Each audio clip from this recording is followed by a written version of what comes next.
An emergency room doctor. I had just finished my night shift and walked out of the hospital entrance when I got a call from a colleague at the hospital. "Dr. Morgan, you need to come back right away.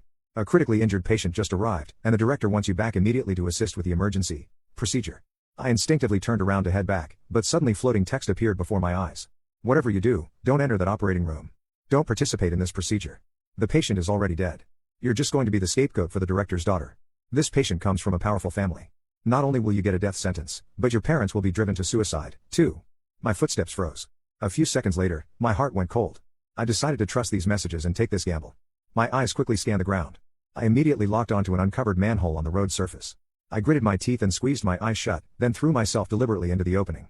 I've been working as an emergency room doctor for almost 10 years now. I've always valued my patients' lives more than my own. So, when I received that call from my department, I didn't hesitate for a second. I immediately turned back. Just as I was about to reach the emergency building in a trance, these floating messages suddenly appeared out of nowhere before my eyes. I froze. I shook my head frantically and rubbed my eyes, wondering if working night shifts had finally broken my brain. But the messages kept scrolling steadily above my head. "It's over the moment you step into that operating room. They'll declare the patient dead. They're waiting for you to go in so you can be their scapegoat. The entire operating room will cover for the director's daughter, Emily Tang, claiming your operational error caused the patient's death. Be careful." My mouth fell open. Emily Tang was my roommate and close friend throughout our 4 years of medical school. Why would she choose me as her scapegoat? Countless questions swirled through my mind. I didn't know what to do. Just then, I heard passersby nearby discussing a car accident at the intersection. "Did you see that Bentley with the 8,888 license plate that went into the river earlier? The owner's already been sent to the emergency room. Looks like someone important." At that moment, my phone buzzed twice. Messages from Emily Tang. "Morgan, where are you? Hurry up. Pre-op is ready. We're just waiting for you. Move it. I'm waiting for you at the operating room entrance." Seeing these 3 urgent messages, the blood in my veins practically froze. Could there really be such a coincidence? A patient with serious connections, and Emily frantically urging me to get to the operating room. Thinking calmly about it, this was supposedly just a routine emergency. The emergency department had so many doctors on duty.